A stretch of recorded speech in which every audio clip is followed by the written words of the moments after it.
है कि रोजगार देने की हमने बात की और वाज़ेह तौर पे बात की। डेली वेजेस का जहां तक परमानेंट करने का ताल्लुक है, सीपी वर्कर का है, हमारे मिसिंग लोग हैं जो इसमें काम करते रहे लेकिन ऑनलाइन उनका नाम नहीं हो पाए, हमारे लैंड ओनर।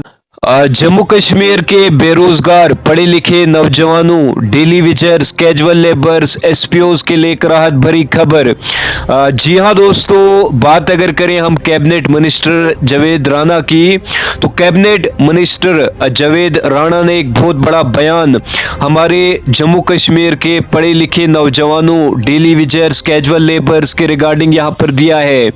जब इनसे ये सवाल हुआ कि क्या आप जो है वो जम्मू कश्मीर के जो डेली वेजर्स, कैजुअल लेबर्स और पढ़े लिखे जितने भी यहाँ पर जम्मू कश्मीर में नौजवान हैं, तो क्या एनसी की सरकार यहाँ पर जो है वो इन सब के मसले मसाइल हल करने जा रही है। तो उसके बाद कैबिनेट मिनिस्टर जावेद राणा की अगर हम बात करें तो इन्होंने साफ तौर पर यह कहा कि जितने भी हमारे जो डेली वेजर्स, कैजुअल लेबर्स, एसपीओज की अगर हम बात करें, रहबरे ज़रात, रहबरे खेल, होम गार्ड्स और कई सारे इन्होंने यहाँ पर डेली वेजर्स को लेकर इन्होंने यहाँ पर बात की। इनका ये कहना था कि एनसी के मैनिफेस्टो यानी एनसी के मंशूर में ये है कि जितने भी यहाँ पर जो डेली वेजर्स, कैजुअल लेबर्स हैं, इनको यहाँ पर जो है वो डेफिनेटली मुस्तकिल किया जाएगा।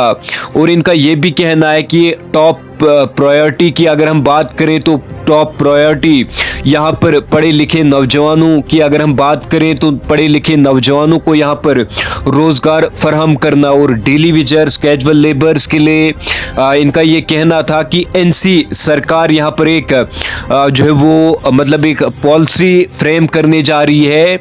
इस पॉलिसी का मकसद ये होगा कि जितने भी अलग अलग डिपार्टमेंट्स में, चाहे हम सीपी वर्कर्स की अगर हम बात करें, चाहे हम पीएचई की बात करें, पीडीडी की बात करें, यानी अलग अलग डिपार्टमेंट्स की अगर हम बात करें, आंगनवाड़ी वर्कर्स की अगर हम बात करें, तो इनका ये कहना है कि एक पॉलिसी एनसी सरकार जो है वो फ्रेम करने जा रही है, जिसका मकसद ये होगा कि सभी डेली वेजर्स को यहाँ पर जम्मू कश्मीर में जो है वो परमानेंट करना। और ये इन्होंने अपने मैनिफेस्टो में भी जो है वो रखा है।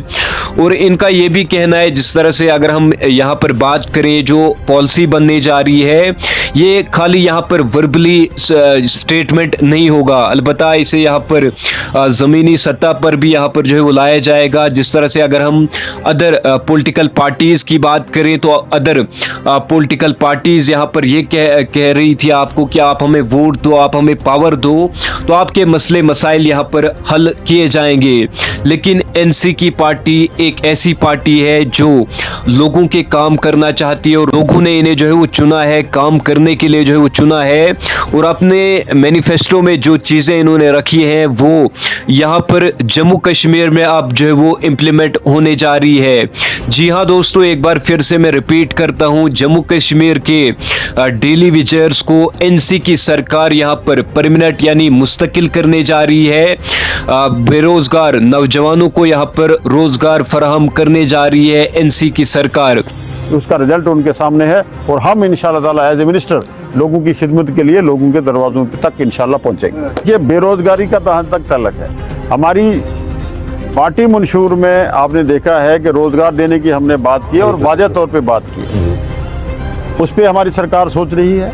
हमारे डेली वेजेस हैं, सीपी वर्कर हैं, हमारे पढ़े लिखे ग्रेजुएट हैं, पोस्ट ग्रेजुएट हैं, हमारे टेक्निकल ट्रेंड लोग हैं, अब एम टेक हैं, बी टेक हैं, ये सब सरकार के सामने है। और आने वाले टाइम में इंशाल्लाह ताला हम वादाबंद हैं कि हम इन सब चीज़ों पे काम करेंगे। और डेली वेजेस का जहाँ तक परमानेंट करने का ताल्लुक है, सीपी वर्कर का है, हमारे मिसिंग लोग हैं जो इसमें काम करते रहे लेकिन ऑनलाइन उनका नाम नहीं हो पाए, हमारे लैंड ओनर्स हैं, ये सब हमारे सामने है। रहबरे ज़रात है, रहबरे खेल है, रहबरे ये सब चीज़ें हमारे सामने हैं। बच्चे लगे हुए हैं, समग्रा में हमारे बच्चे लगे हुए हैं, उनको रेगुलाइज नहीं किया गया है, उनको होस्ट कर दिया गया था। ये सब चीज़ें हमारे सामने हैं। सबसे बड़ी प्रायोरिटी जो है उमर अब्दुल्ला साहब की सरकार में वो बेरोज़गारी को ख़त्म करने की है और नौजवानों की प्रॉब्लम को तरजीहात पे देखा जाएगा।